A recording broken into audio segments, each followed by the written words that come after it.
내 주의 하나님 여호와와 함께 생명싸개 속에 쌓였을 것이요 내 주의 원수들의 생명은 물매로 던지듯 여호와께서 그것을 던지시리이다. 여호와께서 내 주에 대하여 하신 말씀대로 모든 선을 내 주에게 행하사 내 주를 그 자리에 기준하고 세우시리되. 함께 읽겠습니다. 내 주께서 무죄한 일을 흘리셨다든지 내 주께서 지 보고 가셨다든지 함으로 말미암아 슬퍼하실 것도 없고 내 주의 마음에 하니라. 아멘. 지난 시간에 이어서 사무엘상 25장의 말씀을 조금 더 나누도록 그렇게 하겠습니다. 아비가일이라는 한 여인이 등장을 합니다. 아주 지혜롭고 또 현명하고 또 겸손하고 또 믿음이 깊었던, 아마 이 여자는 분명 아름다운 여자였을 거라고 생각이 됩니다. 어떤 사람이 아름다운 여자냐 하는 걸 보면 압니다. 겉에서 볼 때는 모릅니다. 아무리 해봤자 사람이 하는 행동이 예뻐야 예뻐 보이는 거지, 하는 행동이 미우면 아무리 그 사람 외모가 출중해도요 아름답지가 않습니다. 아름다움이라고 하는 것은 금방 실증이 나는 겁니다. 이 아비가일에는 남편이 한 명이 있었습니다. 나발이라고 하는 사람이었는데, 이 나발은 그 이름의 뜻이 미련하다 그런 뜻입니다. 미련한 사람. 왜 이름을 그렇게 지었는지 모르겠습니다. 그 이름에 걸맞게 참 미련한 사람이었고, 다윗이 그동안 자기를 도와주고 자기의 가축을 지켜주고 자기를 보호해 주었음에도 불구하고 이제 다윗이 힘이 없고 도망자의 신세가 되고 그렇게 하다 보니까 이 다윗을 무시하고 다윗의 요청을 거부한 일이 생겼습니다. 이때 그 광경을 지켜보고 있던 나발의 종이 분위기 파악을 합니다. 큰일 났다. 주인이 지금 무슨 말을 했는데 지금 분위기 파악 못하고 죽을 소리를 지금 하고 있다. 그렇게 깨달았는데 주인한테는 그 말을 하지 못합니다. 왜 못합니까? 주인은 불량한 사람이라, 이런 표현이 있습니다. 불량한 사람에게는요 아무리 좋은 충고도 할 수가 없습니다. 그래서 누구에게 이야기를 하냐면 아비가일에게, 그 부인에게 이야기를 해서 이걸 어떻게 좀 하면 좋습니까? 라고 이야기를 합니다. 그 이야기를 들은 아비가일은 즉시 먹을 것과 나귀를 준비해 가지고 다윗을 찾아갑니다. 그래서 다윗을 만난 다음에 첫 번째, 남편의 죄를 자기에게로 돌립니다. 남편의 죄가 내 죄입니다. 이렇게 이야기를 합니다. 보통 사람 같으면 자기 죄도 남한테 책임 전가하는데, 당신 때문에 그런 거라고, 우리 직장이, 우리 회사가 왜 이렇게 안 되는 줄 아냐고, 당신 때문이라고, 교회가 왜 문제가 생기고 어려움을 겪는지 아냐고, 당신 때문이라고 보통은 이야기하는데, 이 아비가일은 지혜로운 사람이었기 때문에 내 탓입니다 라고 이야기를 합니다. 책임 전가하지 않습니다. 오히려 책임을 내가 지겠습니다. 두 번째, 남편의 죄를 인정합니다. 남편이 죄가 없다고 말하지 않습니다. 남편의 죄는 인정하면서도 그 책임은 내가 지겠습니다. 이런 태도로 나아갔습니다. 세 번째, 아비가일이 다윗에게 한 일이 27절에 나타나는데, 우리 본문 27절과 28절을 함께 읽음으로 오늘 말씀을 시작하겠습니다. 27절입니다. 시작. 내게 가져온 이 예물을 내 주를 따르는 이 소년들에게 주게 하시고 주의 여정을 용서하여 여호와께서 반드시 내 주를 위하여 든든한 집을 세우시니 이는 내 주께서 여호와의 싸움을 싸우시리요 내 일생에 내 주께서 악한 일을 찾을 수 없음이니이다. 자, 아비가일은 용서하기를 위해서 다윗에게 뭘 갖다 줍니까? 27절에 보면 예물을 가지고 갑니다. 예물, 제물을 갖다가 바치는 겁니다. 여러분, 제사 때는 제물이 있어야 합니다. 예배를 드릴 때는 예물이 필요하죠. 그래서 예물을 드린 것입니다. 주여 허물을 용서하여 주옵소서. 이런 태도가 중요합니다. 그러면서 예물을 드리는데 이게 참 재미있는 겁니다. 여러분, 우리는요 더 이상 제물을 드리지 않아도 됩니다. 왜냐하면 예수 그리스도께서 십자가에서 제물로 바쳐졌기 때문에, 구약에서는 하나님 앞에 제사를 드릴 때는 반드시 어린 양을 잡아서 제물을 바쳐야만 했습니다만, 신약을 살고 있는 우리들에게는 어린 양의 피가 예수 그리스도이시기 때문에, 단번에 끝난 제물이시기 때문에 우리는 제물을 드리지 않아도 됩니다. 그러나 이 여자는 예물을 드릴 줄 아는 여자였다고 하는 것입니다. 우리는 이렇게 생각을 합니다. 정성만 드리면 됐지. 꼭 물질을 드릴 게 뭐 있냐? 다윗이 물질에 욕심이 있겠느냐? 또 물질을 갖다 준다고 해서 화해가 되겠느냐? 하는 거죠.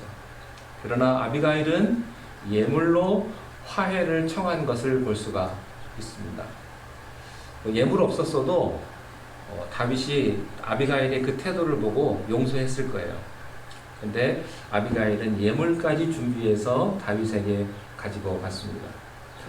그 다음에 아비가일은요, 통찰력을 가진 여자였습니다. 다시 말하면 하나님께서 다윗을 세우시고 다윗의 집을 세워주시고 다윗의 생명을 보호해 주어서 결코 죽을 수 없는 하나님의 종이라는 사실을 그가 빨리 알았습니다. 그래서 30절 말씀에 보면 하나님의 말씀대로 다윗을 세워주실 것을 그가 알게 된 것이죠. 그게 30절의 말씀입니다. 그리고 이제 31절 말씀에 보면 원하건대 이 요종을 생각해 주십시오. 마지막 이 말도 합니다. 남편의 허물은 제 허물입니다. 그리고 제가 책임지겠습니다. 이 예물을 받아주십시오 라고 말한 다음에 그걸로 끝나지 않아요. 나를 생각하소서. 여러분, 하나님 앞에 나아갈 때 마지막에 요거 잊지 마세요. 하나님 나를 생각하소서. 나를 불쌍히 여기소서. 이 아비가일의 모습에서 있었던 모습입니다. 자기를 생각해 달라고 이렇게 말하면서 아비가일의 말이 끝이 납니다. 자, 이제 아비가일의 말을 들었습니다. 다윗의 반응이 어떻게 나타나는가? 32절을 우리 함께 읽도록 하겠습니다. 32절 시작. 다윗이 아비가일에게 이르되 오늘 너를 보내어 나를 영접하게 하신 이스라엘의 하나님 여호와를 찬송할지어다. 이 사건을요, 다윗은 어떻게 해석을 했냐면 하나님께서 계획을 하시고 하나님께서 인도해 주신 사건으로 다윗이 이해를 했습니다. 해석을 했습니다. 여러분, 신앙이란 해석하는 거예요. 해석하는 거예요. 내가 이것을 어떻게 해석할 것인가? 다윗의 지금 입장에서 보면 굉장히 황당하고 자존심 상하고 힘든 고난의 시간을 겪었는데 이것을 하나님이 나를 축복해 주시기 위한 사건이라고 그가 해석을 한 것입니다. 여러분들이 고난을 겪고 어려움을 겪고 사람들과의 관계 속에서 내가 힘들었을 때 그것을 내가 어떻게 해석하느냐, 그 차이예요. 하나님께서 이 고난을 통해서 나에게 축복해 주시기 위한 그런 과정이냐, 아니면 이게 저주냐, 이것을 어떻게 해석하느냐에 따라서 그 결과가 달라진다고 하는 사실입니다. 다윗은 비록 어려움을 겪었지만 이 모든 과정들이 하나님을 찬양하고 하나님께서 축복해 주실 것이라고 그렇게 해석을 했다는 거예요. 그래서 주님을 찬양합니다. 찬송하리로다. 이렇게 이야기를 합니다. 그 다음에 33절 우리 함께 읽겠습니다. 시작. 또 내 지혜를 칭찬하며 또 내게 복이 있을지어다. 오늘 내가 일을 것과 친히 목소하는 것을 내가 알았느니라. 자, 다윗은요, 첫 번째 아비가일이 하나님께서 아비가일을 만나게 해주신 것을 감사를 드렸고, 두 번째는 아비가일의 지혜로운 말에 아비가일 오히려 축복을 해줍니다. 용서만 해준 게 아니고요, 오히려 축복을 해줍니다. 그리고 특별히 두 가지, 피를 흘리는 것을 막아준 것과 그리고 복수하는 것을 막아주는 것을 오히려 감사했습니다. 그러고 보면 우리가 감사하지 않을 이유가 없습니다. 여러분의 원수한테도 감사하셔야 됩니다. 왜냐하면 하나님께서 이 과정을 통해서 나를 성숙시키시는구나 라고 생각하신다면 여러분이 감사하지 않을 제목들이 없다는 것이죠. 고린도후서 5장 18절에 보면 그런즉 누구든지 그리스도 안에 있으면 새로운 피조물이라 이전 것은 지나갔으니 보라 새 것이 되었다라고 말한 다음에 그 다음에 우리에게 한 가지 직분을 주셨는데 무슨 직분을 주었습니까? 화목하게 하는 직분을 주셨습니다. 화훼자의 직분을 주었다고 말했습니다. 여러분 우리 그리스도인들의 직분 가운데서 가장 큰 직분, 가장 큰 역할은 화훼자입니다. 이 화훼자는 하나님께 큰 축복을 받습니다. 우리들에게 있어서 가장 큰 사명이 화해의 사명입니다. 예수님께서는 하나님과 우리 사이를 화해시켜 주셨습니다. 어디에서? 십자가에서. 십자가에서 죽으심으로 말미암아 하나님과 우리를 화해시켜 주신 분이 바로 예수 그리스도이십니다. 여러분은요, 하나님께서 여러분에게 원하시는 것은 이 세상에서 화해자의 모습으로 살아가기를 하나님이 원하신다고 하는 사실입니다. 이 화해가 있는 곳에 하나님의 영광과 축복이 있습니다. 그리스도 안에 있으면 새로운 피조물이라 이전 것은 지나갔으니 보라 새 것이 되었도다. 그리고 우리에게 주신 직책은 무엇이다? 화목케 하는 직책임을 보게 됩니다. 자, 그 다음 34절과 35절 말씀에 보면 우리 함께 34절과 35절 말씀을 함께 읽겠습니다. 시작. 하늘나라 너를 함께하신 이스라엘의 하나님 여호와의 살아계심을 두고 맹세하노니 내가 비워서 나를 영접하지 아니하였다면 박멸하시면 과연 나발에게 잠자라도 남겨두지 아니하였으리라 하니라. 다윗이 그가 가져온 것을 그의 손에서 받고 그에게 이르되 내 집으로 올라가라. 내가 내 마음을 듣고 내 성을 허락하노라. 여기 다윗의 위대성이 있습니다. 그건 뭐냐면 하나님의 뜻인 줄 알면 빨리 태도를 바꾸는 겁니다. 여러분, 하나님의 뜻인 줄 알면 태도를 바꾸는데 주저하지 않기를 바랍니다. 그게 믿음입니다. 어떤 분들은 고집이 굉장히 세가지고 이게 분명 하나님의 뜻이 아닌 걸 알면서도 고집을 꺾지 않습니다. 여러분의 감정이 더 중요합니까? 하나님의 뜻이 더 중요합니까? 우리는 기도할 때요, 하나님의 뜻을 이루어 주옵소서 이렇게 기도하면서 사실은요, 내 감정이 더 중요해요. 내 기분 나쁘다 이거예요. 하나님의 뜻은 둘째고 우선은 내 기분 나쁘니까 하나님의 뜻이 뭔지도 모르겠는데 내 고집대로 가겠다 이거예요. 근데 사실은요, 우리가 하나님의 뜻이 뭔지는 모르지만 그래도 하나님의 뜻이 뭔지는 대충 알아요. 대충은 알아요. 하나님이 싫어하시는 것은요, 분열하는 것, 거짓말하는 것, 미워하는 것. 하나님이 좋아하시는 것은 사랑하는 것, 용서하는 것. 우리는 이 정도는 다 알고 있다고요. 그런데도 내 감정이 더 중요한 거예요. 내 감정. 여러분, 하나님의 뜻인 줄 알면 여러분의 태도를 바꾸는데 주저하지 않게 되시기를 바랍니다. 다윗은 얼마나 기분 나빴겠어요. 다윗의 입장에서. 그런데 이게 하나님의 뜻이구나 라고 생각을 하니까 그가 태도를 완전히 바꿔버린다고 하는 사실입니다. 이게 다윗의 위대성이었어요. 자, 아비가일은 이제 용서를 받았습니다. 그리고 집으로 돌아갔습니다. 집에 돌아가 보니 36절 무슨 일이 벌어졌을까요? 36절을 함께 읽겠습니다. 시작. 아비가일이 나발에게 돌아오니 그가 왕의 잔치와 잔치를 그 집에 제사하고 그의 처에 마음이 기뻐하고 아비가일이 발견하기까지 아무 말도 하지 아니하였더라. 달라졌습니까? 나발이 집에 아비가일이 집에 도착하니까 나발이 지금 무슨 일을 하고 있습니까? 그가 뭐같이? 왕같이 뭘 베풀어요? 잔치를 베풀고 그 다음에 뭐에 취해가지고? 술에 잔뜩 취해가지고 기뻐하고 있습니다. 자, 여러분 지금 상황이 어떤 상황입니까? 나발의 입장에서는 지금 죽느냐 사느냐 하는 상황입니다. 다윗이 이렇게 말했어요. 내가 너희 집에 남자 하나라도 남겨두지 않겠다. 다 죽여버리겠다. 이게 좋게 말해서 이런 거지 지금 살벌한 상황이에요. 죽느냐 사느냐 하는 그런 상황입니다.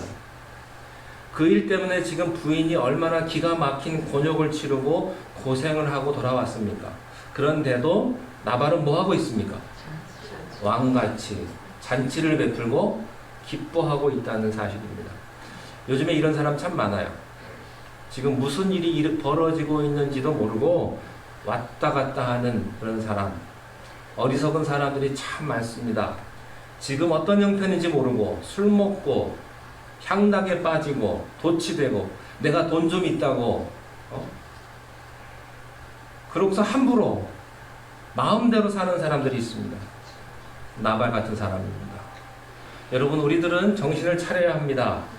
우리가 정신을 바짝 차리고 지금 하나님께서 지금 뭘 하시는가? 하나님이 지금 우리에게 원하시는 것은 무엇인가?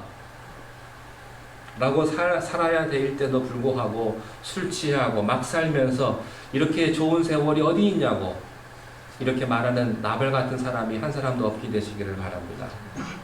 분위기 파악 잘해야 돼요. 분위기 파악. 어떤 사람은 분위기 파악 못 해가지고 지금 아내가 지금 어떤 상태인지 분위기 파악 못하고 그냥 자기 멋대로 그냥 하는 사람도 있어요. 주위 사람 분위기도 파악도 해야 되고요. 왜 분위기 파악 못할까요? 자기만 신경 쓰니까 그래요. 자기 시선이 자기만 보고 있으니까. 자기만 알면 분위기 파악이 안 돼요. 여러분 나 혼자 사는 거 아니에요. 나 혼자 사는 거. 여러분의 가정도요. 여러분 혼자 사는 거 아니고요. 같이 사는 거고요. 교회에서도요. 같이 신앙생활하는 거예요. 나 혼자만 신앙생활을 하는 거 아니에요. 그래서 한마디 말을 하더라도요. 생각하면서 말해야 된다고요. 이 사람이 내 말 때문에 상처받지는 않을까. 물론 내가 상처 주려고 그 말 하지는 않았어요. 그러나 내가 한 말에 그 사람이 상처를 받았으면 내 책임인 거예요. 내 책임. 뭐 나는 그런 적 없어. 이렇게 말하고 넘어갈 수 있어요. 그러나 그 말 때문에 누군가 상처를 받았다면 문제가 있는 거죠. 분위기 파악 잘해야 되고요. 또 제가 잘 드리는 말씀, 또 무슨 파악 잘해야 돼요? 주제 파악 잘해요. 자기 주제를 알아야 돼요. 자기 주제를 알아야지 자기 주제도 모르고 함부로 날뛰면 또 뭘 어떻게 봐주겠어요. 아무것도 없고 가진 것도 없고 지식도 없고 능력도 없고 아무것도 없는 사람이 교만하기까지 해요. 그 사람 뭘 보겠어요. 내세울 게 없으면 겸손이라도 해야지 이 사람이. 그래야 좀 봐주지 않겠어요? 자, 아비가일이요 기가 막혀가지고 말을 못합니다. 말을 못하고 언제까지 기다립니까? 다음날 아침까지. 어리석은 여자는요 다음날 아침까지 못 기다리는 여자도 있어요. 기다릴 줄 알아야 돼요. 남편이 제정신 올 때까지. 그 다음날 아침까지 기다렸다가 그 다음날 아침에 이야기를 합니다. 여러분 이때 아비가일의 심정을 이해할 수 있겠습니까? 그 남편을 보고 있는 아비가일. 이걸 어떻게 하면 좋겠습니까? 속 없는 남편. 분위기 파악 못하는 남편. 아마 기가 막힌 심정으로 아비가일은요 한숨도 못 잤을 거라고 생각이 됩니다. 한숨도. 제가 어떤 유명한 목사님의 그 간증을 제가 들었는데 아마 여러분도 들었을 것 같아요. 이 목사님이 목회를 하기 전에 그냥 보통 이제 직장을 다니셨는데 이 목사님이 예전에는 항상 늦게까지 술 먹고 그게 취미였어요. 그래가지고 밤 늦게까지 와가지고 아내에게 밥 차리라고 새벽 2시에 와도 밥 차리라고 이렇게 말하는 목사님이 계셨어요. 그때는 목사님이 아니셨는데, 근데 하루는 술 먹고 와가지고 새벽 2시에 왔는데, 그날은 이상하게 자고 있는 아내를 깨워서 밥 차리라는 말을 하지 않았어요. 그냥 아내가 있는 방으로 문을 열고 딱 들어갔는데 아내가 책상 위에서 엎드려서 자고 있더래요. 근데 아내가 쓴 글을 보니까 참 기가 막혔대요. 아내가 뭐라고 글을 썼냐면, 내가 오늘 밖에 나가서 어디를 걸어갔다. 내가 가면서 이런 생각을 했다. 약을 먹고 죽을까? 목매달아 죽을까? 어떻게 하면 내가 죽을까? 아니지. 나는 하나님의 사람이기 때문에 하나님께서 내게 주신 남편을 내가 끝까지 사랑해야지. 이렇게 적혀 있더래요. 그리고 보니까 그 편지 위에 눈물 자국이 뚝뚝 떨어져 있는. 이 남편이요, 자고 있는 그 아내한테 아무 소리 못하고 자기 다른 방으로 들어가가지고 그냥 펑펑 울었대요. 나 때문에 지금 아내는 목매달아 죽을지 약 먹고 죽을지를 고민하고 있는데 자기는 술 먹고 와가지고 새벽 2시에 밥 차리라고 한 거예요. 더 긴 간증은 설교가 길어지니까 안 하겠습니다. 한번 들어보십시오, 여러분. 이재철 목사님이라고 있습니다. 자, 그 다음날 아침에 남편에게 이야기를 합니다. 37절 말씀을 함께 읽겠습니다. 37절 시작. 아침에 나발이 포도주에서 깬 후에 그의 아내가 그에게 이 일을 말하매 그가 낙담하여 몸이 돌과 되었더니. 거기 보시면 37절에 낙담하여라는 말이 있는데, 여러분 성경에 보시면 이렇게 설명이 되어 있어요. 하나 써 있고 가로 쳐 있고 각주로 풀이가 되어 있는데, 그 밑에 보면 뭐라고 써 있냐면 히브리 말로 마음이 죽어 이렇게 되어 있습니다. 그러니까 이 낙담이 됐다는 이 말은요, 히브리 말로 마음이 죽었다, 사형 선고를 받은 것 같은 그런 마음이 됐다, 그런 말이에요. 자, 그러면 우리는 나발에게서 두 가지의 태도를 봅니다. 첫 번째는 그 전날에는 술에 취해서 어떻게 했어요? 마음이 기뻐했고, 그 다음날 아침에는 하룻밤 자고 났더니 무슨 소식 하나 듣고 어떻게 됐어요? 낙담되었다. 업앤다운 한 거죠. 여러분, 너무 기뻐하고 너무 슬퍼하는 사람은요, 문제가 있는 사람이에요. 오늘 밤에는 그저 할렐루야 하고 주님 감사합니다 눈물을 흘리고 했다가 그 다음날 아침에 일어나가지고는 그냥 너무나 세상적으로 바뀌는 사람이에요.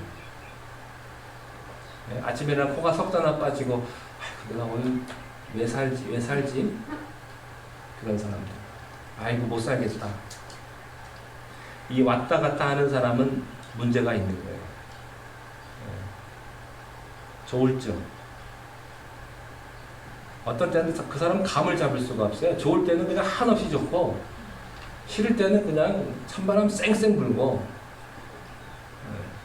여러분, 여러분의 감정이 이렇게 업앤다운 심하지 않게 되시기를 바랍니다. 그냥 적당하게 너무 기뻐가지고 어찌할 줄 하지도 마시고, 너무 기분이 나빠가지고 너무 다운되지도 마세요. 이것은 사람과의 관계도 마찬가지예요. 여러분, 어떤 분은요, 나랑 가까운 사람한테는요 뭐든지 다 줄 것 같이 그렇게 잘해요. 근데 나랑 좀 먼 사람은요 그냥 쌩 불어요. 찬바람이 원수처럼. 그러지 마세요.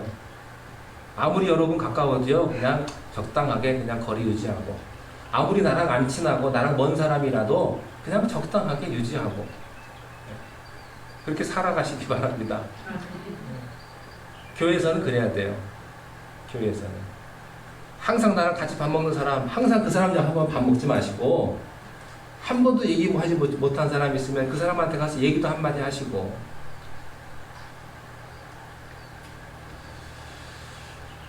자, 나발이 그런 거예요. 이 소식을 듣고 충격을 받은 겁니다. 그래가지고 몸이 뭐처럼 됐어요?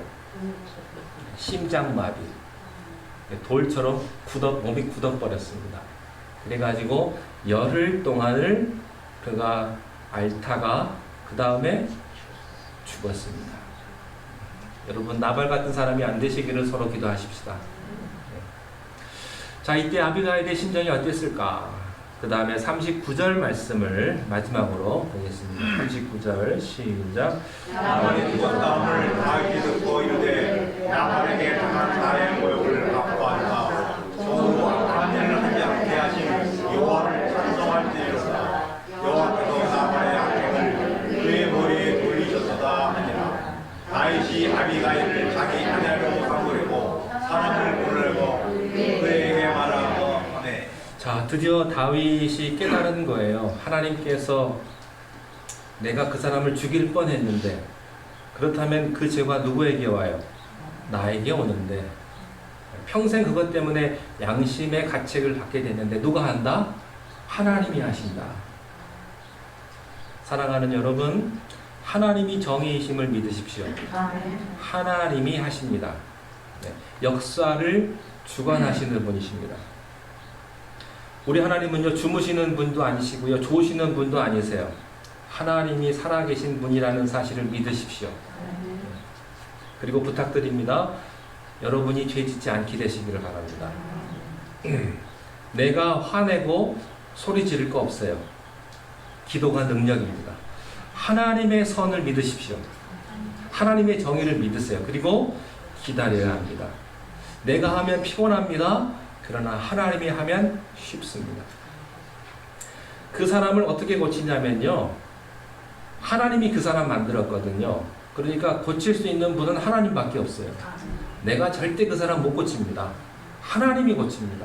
왜냐하면 하나님이 그 사람을 만들었기 때문에. 하나님이 역사를 주관하시고, 하나님이 여러분 가정을 주관하시고, 하나님께서 우리의 교회를 주관하신다는 사실을 믿어야 합니다.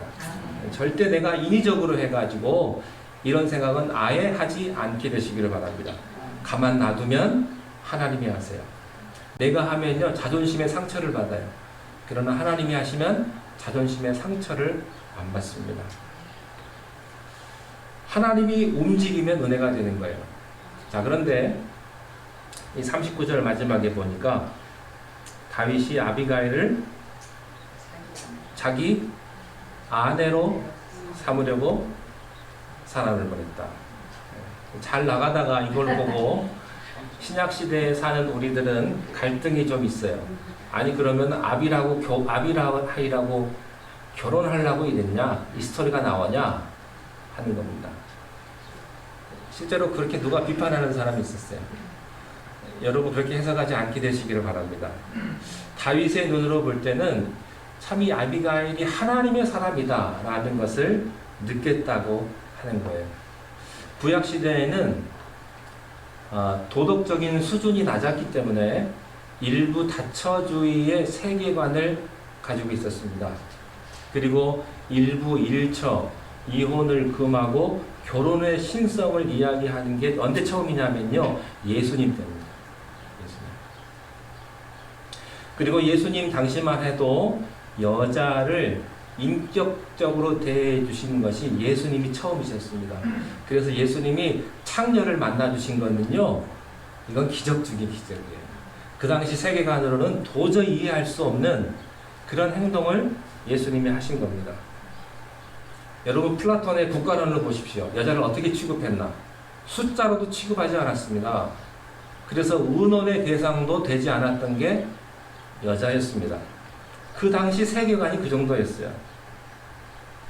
그 시대의 세계관을 사람들이 벗어나서 살 수가 없습니다. 다 누구든지 그 시대의 세계관에 영향을 받게 되어 있어요. 뭐 2000년 전까지 안 가더라도 여러분 100년 전만이라도 한번 생각을 해보십시오. 아니 여러분 어리셨을 때, 여러분 한국에 계셨을 때라고 생각을 해보세요. 여성의 지위가 어땠는지. 여자는 이름도 없어요. 누구 엄마지. 미국도요, 여성이 투표를 한 게 얼마 안 됩니다. 여러분 처음으로 가정의 신성, 결혼의 신성, 여성의 인권을 처음으로 인간으로 대해 주셨던 분이 바로 예수 그리스도였습니다. 그러니까 구약의 이런 세계관 때문에 이런 일이 있을 수가 있었다 하는 것입니다. 자, 그런데 다윗에게는 첫 번째 부인이 있었죠. 누굽니까? 미갈이었습니다. 미갈은 누구 딸입니까?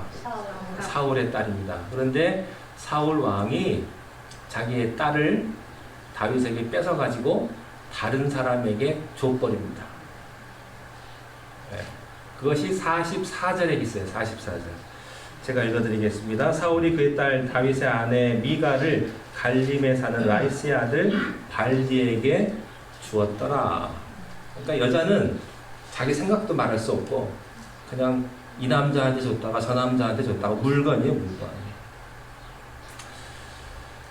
43절에 보면 다윗은 이때 이스라엘 아비노함을 아내로 맞았더니 그들 두 사람이 그의 아내가 되었다. 그러니까 두 아내가 지금 다윗에게 또 생긴 것입니다. 오늘 본문을 통해서 사랑하는 여러분, 여러분의 손으로 죄짓지 않게 되시기를 바라고 여러분의 입으로 죄짓지 않게 되시기를 바랍니다. 나쁜 걸 봐도 하나님께서 말하게 하시지 여러분의 입으로 말하지 마세요. 나쁜 걸 보셔도 똑똑히 내가 봤어요. 저 사람 잘못한 걸 내가 봤어요. 본 건 분명합니다. 그러나 여러분의 입으로 말하지 마세요. 하나님이 다른 사람을 통해서 그 얘기를 하게 하십시오. 그렇게 함으로써 여러분의 입을 더럽게 하지 마시고 여러분의 인격을 더럽게 하지 마시고 여러분의 손을 더럽게 하지 마십시오. 여러분의 인격이 깨끗하고 우리는 사랑받는 것만 부탁을 받았습니다. 그리고 용서하는 것만 부탁을 받은 것입니다. 여러분에게 이런 축복이 함께 하시기를 바랍니다. 기도하겠습니다. 하나님 아버지, 우리가 하나님의 뜻인 줄 알면 우리의 마음의 태도를 바꾸게 하시고 우리의 마음과 우리의 손과 우리의 인격을 더럽히지 아니하고 모든 것을 다 하나님 앞에 맡길 수 있는 그런 믿음도 허락하여 주옵소서. 예수님의 이름으로 기도하옵나이다. 아멘.